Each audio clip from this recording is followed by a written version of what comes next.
Well, this morning we're diving back into our series that we hopped out of last week. We had a guest speaker with us, and this week we're going back into our Till Death Do Us Part series. And how many have ever done just something crazy in the name of love? Anyone? Are you okay? You all need to up your love game then. Like, how many done something crazy in the name? Okay, so like Carol and I have been together a long time. We've been married 17 years. Going to be 18 in June. We've been together 22 years. All right, and so I thought it'd be fun to go ahead. You want to throw up some pictures of us? A little blast from the past. These are my different hairstyles. Yeah, look at that. Look at that. I look a lot older and have a lot more gray. She looks about the same. So go to that next one there. This is our engagement photo, all right? You got to have one of those cheesy engagement photos always. And then there's our wedding day photo there. And I still remember that day. Like, we were so in love. And when you're in love, you do crazy things. Like, you do things you wouldn't normally do. And you probably wouldn't tell other people that you do them either. Like, if other people knew, you'd be like, that's strange, dude. But you do that because you're in love. And so if any of you know me, you know my craft game is about a -4 on a scale of 0 to 10. So it's really not good. But I was so in love with Carol. We had been dating for 6 months. I decided I'd go to Michael's, and I walked down aisles that I did not know existed, and things I saw, I don't know what was happening. It was just like a foreign world to me at the age of 18, and I was going down, and I was buying like paper. I bought some yarn because I was like, I'm sure you put yarn in a scrapbook. You can work that in. Like, I've seen people do that. This is before the days of Pinterest, people, by the way. Okay, just want to throw that out there. And I'm getting like glitter and glue and like, stickers and stuff. And back then also you had to develop photos. So I'm developing photos. You went to a store. I know some of you all don't even know what that means right now. Like, develop photos. What's he talking about? But I actually did that. And so I put together this bad boy right here. She still has it 6 months after. Yeah, look at that. She's on there. If you can't tell, that's her face on Princess Leia, all right? Yeah, so, and then on the back, like, I wrote some poetry, and so here's the deal. Like, Carol, I went back and read some of the, like, mementos. I was just going through our stuff this week, and I read the like, poems she wrote me, and, like, they still are moving, and they make you cry, and there's, like, texture and layers and so much meaning. It's beautiful. And then there's my poetry. Apparently, my chief agenda was to make sure it rhymed at all costs. How many want to hear some of this poetry? Yeah. Be ready to be moved to laughter. 6 months have gone by. Without you, I might die. Not your booty. I did not go there after 6 months. 6 years? Sure. All right. Never going to recover from that one. We'll edit that out. Your beauty penetrates my heart like a passionate, fiery dart. I don't know. Whenever you're around, my heart begins to pound. Every time I hear your voice, it reminds me that I've made the right choice. Thanks for making me your prince. I've been happy ever since. There's nothing more I'd like to do than be with you. All right, here's this last one. My love for you grows stronger as our relationship grows longer. Little reach there, all right? Okay, yeah. I love you more than anyone because you make my life so much fun, all right? So a little 18-year-old Ray poetry there. Again, I wrote her a poem for this Valentine's Day. I hadn't written one in a while. It is just about as bad. I'm sorry. I have not improved. But when you're in love, you write sappy poems, you do stupid things, you go on dates, like, cause, especially if you're dating when you're young. Like, we were young, so I was 18, she was 17. I was broke because I was working full-time, but I was also going to college full-time, and I was dating her. So that cost money. How many? Come on, anybody understand, all right? So, like, we went out it was our first Valentine's Day, and we're from Oregon, so it's like 40 degrees, and, the rain is going sideways. It's freezing cold, windy. And I thought, you know what? It'd be really cool to, like, have this romantic time outside. And I remembered my old elementary school had this, like, covered playground or covered basketball court. And so I laid out some blankets, and I got some candles, and I got some cake. And I thought, this would be a romantic dessert. We'll just go down there. And I blindfolded her, right? Okay. So I blindfold her, and I lead her down. And I'm trying to light these candles. The candles will not light. they will not stay lit. Like it's just the wind's blowing them out. I'm like, okay, strike one, all right. And then she's shivering this time. By this time, I'm shivering, and like it's just cold, and I'm thinking I'd rather go back in the car, but I've already set the plan in motion, and we go down and we get under the blankets. We're still cold, and we break out the cake. But here's what I didn't tell you about the cake. It was ice cream cake. 40 degrees outside, windy, raining, and we're having ice cream cake. But you do crazy things when you're in love, right? And I'll tell you what, I know sometimes people look at her and they look at me, and then they look back at her and they look at me, and they're like, are they together?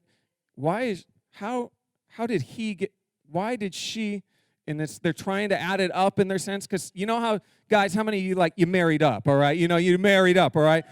So I'm married up, and sometimes it's because my pursuit game is strong, all right? My pursuit game is strong. That's why.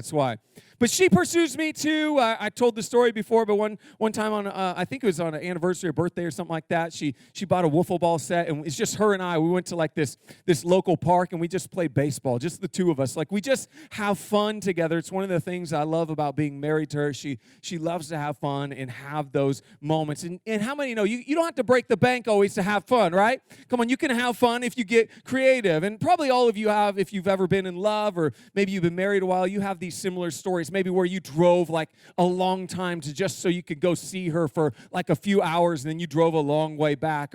Or maybe there was a time when you knew there was a gift that they wanted, so you just emptied out your bank account so that you could buy them that gift. And now, back, if you were married, maybe when you were young and didn't have any money, it might not have been that impressive of a gift. But anyway, I bought her a Furby. That emptied out my bank account, okay? We all have those things. Or maybe you did this. You sat on the phone and you talked, and you just talked about nothing. Anyone ever do this back in the day? And you're like, you hang up.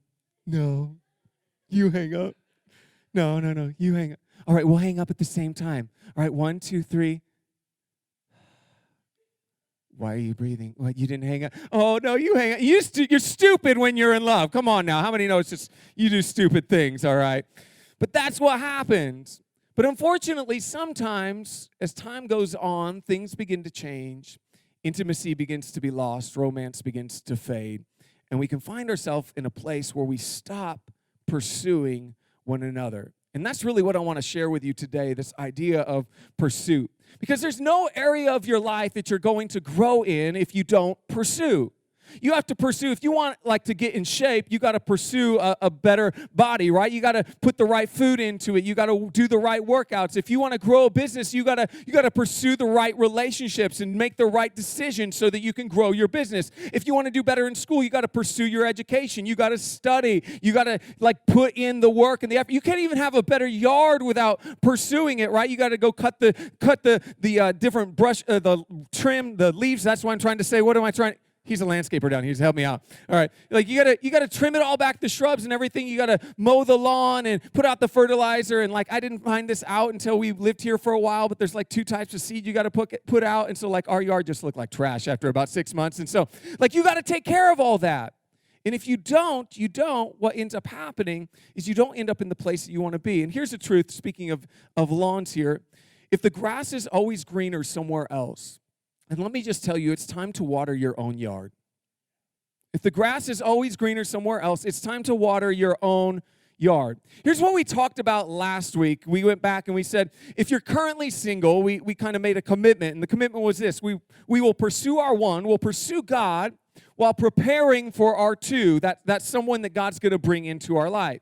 If we're married, we said, I promise that God will be my first priority and my spouse will be my second. So it's about order, that we can love our spouse rightly when we first learn how to love God the right way, all right? And today we're gonna add to this, and we're going to say, I promise to always pursue my two. I promise to always pursue my two. So God's my one. I'm promising to always, everyone say that word, always. Always pursue my two. And we're going to read from Genesis chapter 2. It's the very first book of the Bible. If you want to go ahead and turn there. If you don't have a Bible, we have some for you out at the Welcome Center. We'd love for you to take one, keep it. We say this, just read it, do what it says, and watch God change your life. We believe it's really that powerful. But I want to read from Genesis chapter 2, verse 24. It's the same verse we read last week. We're just going to focus on a slightly different part. It says this, that is why a man leaves his father and his mother and is united to his wife, and they become one flesh. That word united there comes from the root word dabaq. And it means to cling or to adhere, to catch by pursuit, or to pursue hard with affection and devotion. And it's actually used, the Hebrew word dabaq is used throughout the Bible. And here's just a few illustrations so you can get an idea of what kind of is going into this context that we call the word unite. It says this in Psalm 63, I follow close behind you, or I dabaq behind you. So there's this closeness, this intimacy that's being intimated here. They are joined fast to one another, Job 41:17 says. So they are dabaqed to one another, to each other. There's this closeness again. And then Judges 20, it says they pursued hard after them. They dabaqed after them. So there's this idea of pursuit, and that's really where we're going to spend most of our time today. And I believe that the Bible's filled with many stories of pursuit, but probably one of the most powerful ones is in Genesis 29, and we're not going to read it all, but it's the story of a man named Jacob, and he falls in love with this girl named Rachel. And Rachel has a sister named Leah. And so Rachel, the Bible says she was beautiful. He falls in love with her, and he goes, it's different context, different culture, obviously, than we understand today. But he goes to her father, Laban, and he says, listen, I've fallen in love with your daughter, Rachel. I'd like to marry her. And he says, well, you need to work for me for 7 years. And he says, okay. And he works that 7 years. And then Laban kind of does a whole switcheroo, and he ends up giving Leah to him. And Jacob goes back to him, and he says, listen, I'm worked so that I could marry Rachel. And he says, well, you can marry her, but here's the deal. You can marry her now, but you need to work for me another 7 years. And what I love about this story is that he was working after he had already married her. Guys, ladies, are we working after we get married? Are we working beyond when we get the ring and we say the I do's? Are we working till death do us part? And there's something beautiful about that story. Now, I want to give, because I know a lot of what we talk about today is going to be for those who are in a relationship, but if you're not in a relationship and you're thinking about dating, or maybe you are dating someone, let me give you some advice here today, okay? This is going to be some helpful hints. My last name is Hintz, so some helpful hints for you, okay? All right? I know, corny, dad joke. Okay, I got to have a dad joke every week, all right? Thank you. But if you're not married and you're dating, all right, don't date someone who takes you for granted. Don't date someone who takes you for granted. If you're dating someone and there's not a mutual pursuit, it's probably time to reevaluate the relationship. Like, ladies, if you're dating him and he never tries, like he doesn't ever dress nice, he isn't creative with his dates, he doesn't clean his car when you go out on dates, all right? He thinks a good date is you watching him play video games while he shoves Oreos in his mouth and you have to make him something. Like, it's probably time to reevaluate that relationship, right? Because here's the truth, ladies, you're worth pursuing. You're worth pursuing. Now, on the other hand, ladies, if you're never writing him a little love note, if you're not telling him he's kind of cute every now and again, if you're not spending time with him doing things that he enjoys, dudes, can I speak to you for a moment? You're worth pursuing. That's right. We're worth pursuing too. It's a mutual pursuit. Because what so often happens in relationships is we get married, it's wonderful, maybe those first few years, they feel euphoric and they're great, kind of getting our footing, and then life kind of comes our way. And all of a sudden, we end up in a marriage that isn't what we intended it to be. We lose our intimacy. Because no one at the end of like 7 years says, you know, we had a good run, and it's time for us to just split up all our assets and see the kids on the weekend. Like, no one wants to end up there. But is that not the story that so often plays out? And maybe you're there. And I just want to tell you today that there's hope for you as well. Because we want to move beyond our good intentions today, not let life wear us down, and move into a place of action. And I want to share with you just 3 simple ways that you can do this, that you can close the gap between the thoughts and the intentions, the things you know you ought to do or maybe you even want to do versus the things that you are actually doing. How do we close this gap? And the first one that I want to share with you is when you think something good, say it. When you think something good, say it. This is a great message to take notes on, by the way, if you're in a relationship and the other person's sitting right next to you. All right. When you think something good, say it. Why would I ever rob my bride of the blessing of a thought that I have that I appreciate about her, that I love about her? Why would I not share that and let it have life in her and give her life to go beyond? Why would we ever think things and then not say them? Yet we do it all the time, right? So we want to say it. We're going to make the decision to start saying these things. Hebrews chapter 3, verse 13, it's talking about the context of all relationships, but I think it certainly applies within the context of marriage. It says this, but encourage one another daily. Everyone say daily. Daily, as long as it is called today, so that none of you may be hardened by sin's deceitfulness. Let me rewrite that last part. So that none of you might start believing lies and things that aren't true. We need encouragement in our life, and we need to encourage our spouses. Have you ever believed a lie? Chances are you were lacking encouragement with truth. Another relationship you think in your mind might be a better option. It might be time to end what we got going right now. You start to believe those lies because why? There's an absence of that encouragement. And there's one thing that I try to really live by. I'm not perfect at it, but I try to do this often with Carol. I try to often tell her that I love her. I say it every single day. By the way, if you don't tell your spouse I love you, then start doing it today. You might be, well, we're not real sappy like that. Just start doing it. It's not about you. It's about them. Come on, somebody give me a good amen. So I tell Carol all the time that I love her. But I also want to tell her why I love her. I love her not only because she's beautiful, which she is, but because she's supportive to me.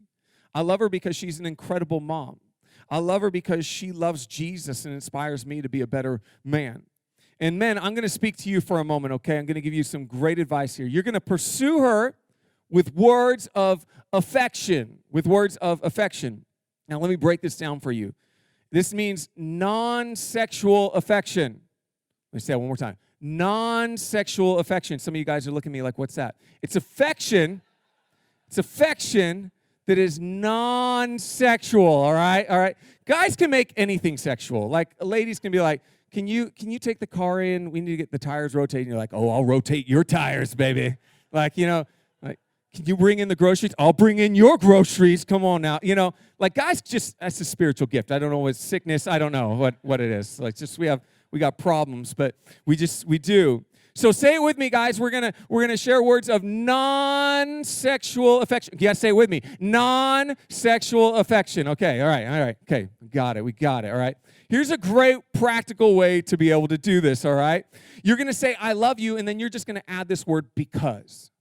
I love you because. I love you because you honor God. I love you because you're so much fun. I love you because you sacrifice and you give your all. I love you because you're my best friend.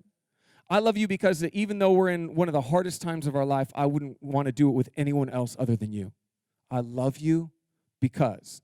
So ladies, you're going to pursue him with words of affirmation, all right? Affirmation. So ladies, he is becoming what you see in him. Here's the truth. If I preach a sermon and all of y'all told me it stunk, all right, but she told me it was great, I'm listening to her. I don't care about all y'all, all right? Because her words mean more, right? We need to hear those words of affirmation. And ladies, try not to tell him what he's not all the time. Build him up so he starts to become the man that you're building him up to be. I've been in church for 25 years. I've been a pastor a lot of those years.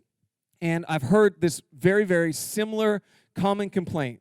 Often a woman, the wife in a relationship, she'll come and she'll say, my husband just isn't the spiritual leader. I wish he was more like, and sometimes they'll even say, I wish he was more like you. And first of all, Pastor Ray and all that, all right? So my wife will tell you that, all right? Like you don't know. But I can tell you this. There aren't many, if any, men who are going to respond to that type of complaint. They're not going to become spiritual leaders because you tell them they're not a spiritual leader. Instead, build him up with words of affirmation. Anytime he does something right in regards to his spiritual life, recognize it. Recognize it. This is how it might go. He might say, hey, babe, I want to go to church today. And he never says, let's go to church. And so when you get in the car after service, you're going to be like, I so appreciate you saying that we should go to church today. I felt so close to God, and I felt so close to you. Trust me, that's going to work in a guy's mind. It's Thanksgiving time. He ain't ever prayed. And he's like, rub-a-dub-dub, God, thanks for the grub. Amen. You're going to go up after all the food's put away, everything, and you're just going to get close into his ear. You're going to breathe a little heavy, and you'll be like, that was the sexiest prayer you've ever prayed. Trust me, he's working on his prayer game all of a sudden. It's true. It's true.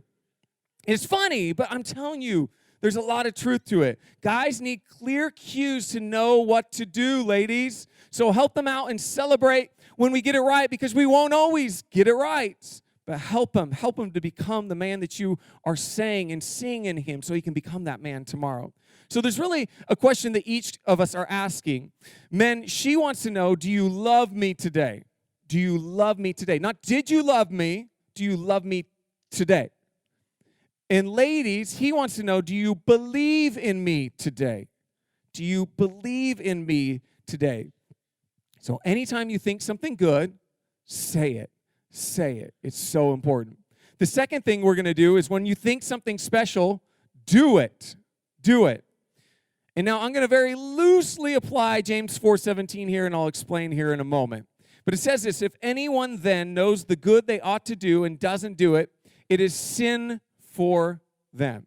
Now, I would say this, that if you know what your spouse loves and you purposely, willfully withhold that from them, it can actually be sinful in your relationship. And so we want to be a blessing to our spouse. And I heard a great story somebody was just talking about in our community group. They said their husband was off one of the days this week, and so they were working. They got off early, and they just came home, and they had lunch together. Like, that's just a great practical thing that we can do. You know, you can grab some takeout, and you can go to the park just to break up kind of the monotony of your relationship, or maybe buy some tickets and go to a game. Or guys, you've worked a long day at work. Maybe you come home, but you take your kids, and you give them a bath, and then you put them in bed and read them a nice bedtime story and make sure they're all tucked in and all good to go. And then you come down and you do the dishes. Might be the sexiest thing you do all week. The dishes right there, all right? I'm trying to help you ladies out right now, okay? That's right, dishwasher. Or if you really want to step up your game, maybe you give them flowers even when it's not Valentine's Day. I'm just saying. If you really want some brownie points, you could give them flowers like in front of everybody. Oh, what do you know? Oh, my goodness. Flowers for my bride. Oh, I love you, babe. Brownie points, all right? You can do so many things. You fill up the tank with gas. You write a thoughtful note. You make the bed. You watch a chick flick instead of an action movie. My wife's like, you might want to try and work on that one. But do something your spouse loves. If they love golfing, go with them. If she loves shopping at Target, go in with her. I know one of the most daring things you can do as a man, like maybe even hold her purse for her. Like you just like, yeah, I can rock this purse. I feel I look good. All right? But if you think something special, do it. Do it. The last one is this. When you want something different, be it. This is really good. When you want something different, be it. If I can get in your business for a moment, because I read you some sappy, terrible poetry from me earlier, all right? So now it's my time to get into your business, because I hear this all the time. If he or she was more like this or that, then I would. And what we're really saying is that the person that God wants us to be is conditional upon whether or not the person that we're married to does something or doesn't do something. But remember, God is our one, and our spouse is our two. So if God's our one, then we do the right thing because it's the right thing and because we love God. And then what I see happen is then all of a sudden the situation begins to change. If only she would be more affectionate, it might be said, then I'd work around the house. Or if my husband would be the spiritual leader, then I'd be more affectionate. And you know what happens is we get trapped in this bad habit cycle. And because neither of us will be humble enough to snap out of it, we're just sit in our stubbornness, and our relationship deteriorates further and further. God's wanting us to be able to push forward and to break out of these bad habits. So stop griping about what your spouse is not. Continue to grow into the person that God wants you to become. I'll give you an example of how Carol did this in our relationship. I've kind of mentioned it before, but especially in the past, I had a really bad issue just being on my laptop, being on my phone, always doing something, working, whatever, just constantly going that way. And she pointed it out hey, you're on it a lot.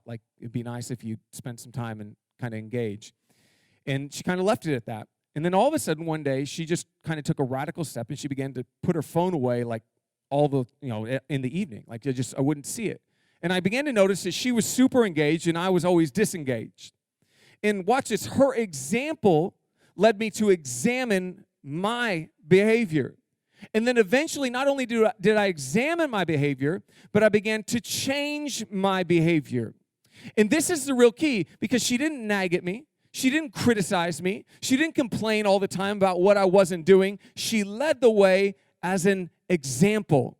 What if we in our marriages, instead of nagging at each other, we actually just led the way and were examples to one another? What a novel, godly idea. Listen, you can't criticize your way into a better marriage. It's not going to work. It's not going to work. The moment that you go home, if your spouse isn't here with you today and you're like, hey, there's a message, you really need to listen to it. Like, yo, you need this one, right? Like, really bad. You missed the point.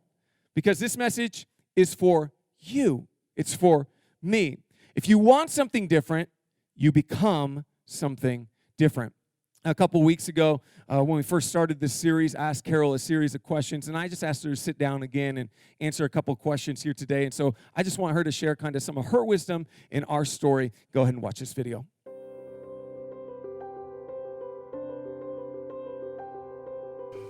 Pursuing each other is one of the fun parts of marriage, and it doesn't just happen.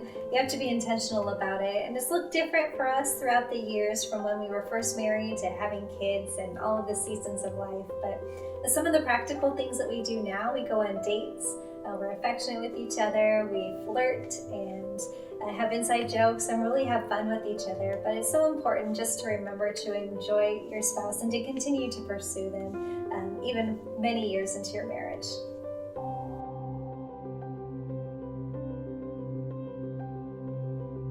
Well, when I think of value, I think of investment, and it's really so important to invest in your spouse and invest in your marriage. And in order to do that, you really have to know what makes your spouse feel loved and appreciated. And one of the things that Ray really likes is when I just go do things with him. I'm pretty introverted and don't mind spending time alone when he's out running around, but he really likes me to go with him, even if it's just like grocery shopping or running errands. So as much as possible, I like to make that a habit of going with him. And then I'm a quality time person, so it means so much to me when Ray puts his phone and his laptop away toward the end of the day and really takes time to connect with me and the kids.